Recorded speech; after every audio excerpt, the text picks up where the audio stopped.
everyone, welcome back to my channel Nursing Ohana. Today we are going to discuss about meningitis. आप एक clip देख रहे होंगे जिसमें पाया मेटल लेयर है, उसमें इन्फ्लामेशन हो रहा है। पाया मेटल लेयर क्या होती है? मेनिंजस लेयर एक होती है हमारे ब्रेन में, जो कि प्रोटेक्टिव लेयर होती है ब्रेन और स्पाइनल कॉर्ड की। मेनिंजस के अंदर 3 लेयर्स होती हैं, ड्यूरामेटर, पायामेटर, आर्केनॉइड। अभी आगे मैं आपको एक पिक्चर दिखाऊंगी जिसकी वजह से आप इजीली समझ सकेंगे।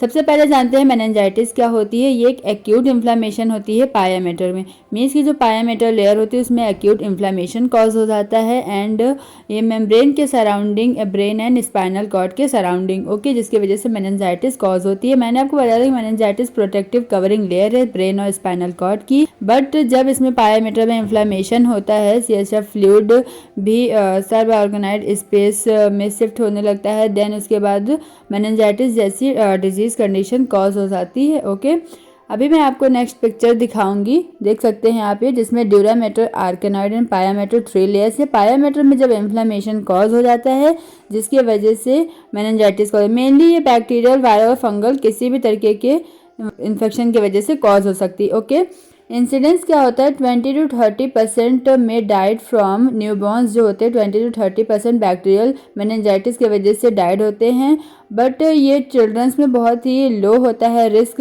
लेकिन अगर चिल्ड्रंस में एक बार होता है तो अडल्टहुड में अगेन ये रेज हो सकता है 60% अडल्ट में। ओके, एंड क्या होता है? मेन प्रॉब्लम और डीफनेस, इसमें डीफनेस की मेन प्रॉब्लम होती है और कॉग्निटिव इम्पेयरमेंट 10% होता है। Root of entry into CNS, skull और बैकबोन फ्रैक्चर, ब्लड और lymphatic system, peripheral nerve damage जैसी कंडीशन होती है जिसकी वजह से सीएनएस में एंटर कर जाते हैं bacterial infection. Bacterial infection, viral infection, fungal infection and other causes हैं जो हम डिस्कस करेंगे। बैक्टीरियल इन्फेक्शन में Streptococcus pneumonia, Nigeria, meningitis and viral में एंट्रोवायरस, वेरेसेला, हर्पेस कॉम्प्लेक्स। फंगल में Cryptococcus, cancer, trauma and injuries, ये कॉजेज हैं जिनके वजह से मेनिंजाइटिस जैसी कंडीशन कॉज होती है। ओके, मेनली बैक्टीरियल इन्फेक्शन के थ्रू ज़्यादा कॉज होती है मेनिंजाइटिस एंड या फिर एनी टाइप ऑफ ट्रॉमा या इंजरी हुई है। नेक्स्ट हम डिस्कस करेंगे pathophysiology. Bacteria enter into blood stream and trauma, means कि बैक्टीरिया एंटर होता है ब्लड स्ट्रीम के थ्रू या फिर एनी टाइप ऑफ ट्रॉमा होता है। Enter the mucosal surface, mucosal surface में एंटर करता है, देन ब्रेक डाउन करता है नॉर्मल बैरियर्स को and cross the blood brain barriers, blood brain barriers जो होते हैं उनमें क्रॉस करता है, प्रोलिफरेट करता है सीएसएफ फ्लूइड को, जिसकी वजह से इन्फ्लामेशन कॉज हो जाता है मेनिंजियस लेयर में। मेनिंजियस लेयर में 3 लेयर्स हैं जिसमें पायामेटर में इन्फ्लामेशन कॉज होता है एंड इंट्राक्रैनियल प्रेशर इंक्रीज होने की वजह से मेनिंजाइटिस जैसी कंडीशन कॉज हो जाती है। ओके, ये पैथोफिजियोलॉजी है जिसके थ्रू ये प्रोसेस हो रही है। इससे आप समझ सकते हैं कि कैसे मेनिंजाइटिस एक पर्सन में कॉज हो रही है। अब हम डिस्कस करेंगे टाइप जिसमें कि बैक्टीरियल मेनिंजाइटिस कॉज होती है। निमोनोकोकस रेयर है but it can be deadly, it can block blood vessel. आप ये देख रहे हो कैसे ब्लड वेसल ब्लॉक होती है जिसकी वजह से स्ट्रोक और ब्रेन डैमेज जैसी कंडीशन कॉज होती है।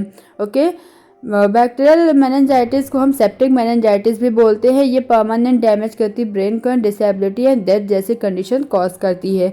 वायरल मेनिंजाइटिस क्या होती है? इसको असेप्टिक मेनिंजाइटिस भी बोलते हैं, मोर कॉमन देन बैक्टीरियल, बहुत ज़्यादा ये कॉमन होती है बैक्टीरियल के according. From the usually less serious, ये सीरियस ज़्यादा कंडीशन नहीं होती है बट ये परमानेंट ये भी होती है and brain damage after the infection resolve. Infection means की मेनिंजाइटिस जो कंडीशन होती है वो ब्रेन डैमेज यूजुअली करती है। Okay, fungal meningitis less common होती है बट इसमें अदर 2 इन्फेक्शन होते हैं जिसकी वजह से ये कॉज होती है। मेनिंजाइटिस बहुत ही सीरियस कंडीशन है जिसकी वजह से मेनली साइको जैसे सिम्टम्स कॉज होते हैं। ओके, डायग्नोस्टिक इवैल्यूएशन में हम history collection, physical examination, blood culture, CT scan and MRI, ये कुछ टेस्ट होते हैं जिनके थ्रू हम डायग्नोस कर सकते हैं मेनिंजाइटिस को। ओके, एंड नेक्स्ट हम डिस्कस करेंगे management. When occur bacterial meningitis, third generation cephalosporin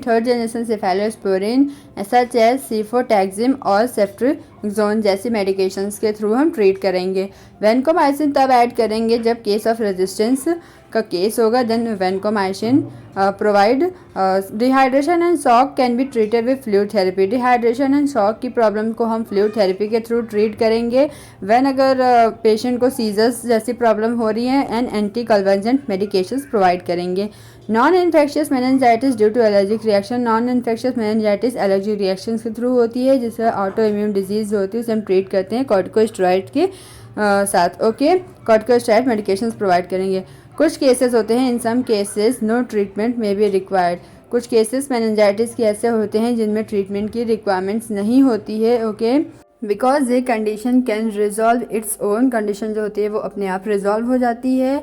second है assess the patient mental status. Mental status assess करेंगे पेशेंट का, हम प्रोवाइड करेंगे psychological support.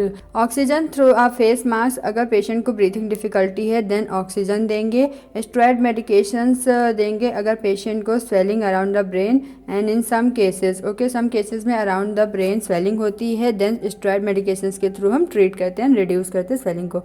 I hope you like this video and helpful for you. Thanks for watching.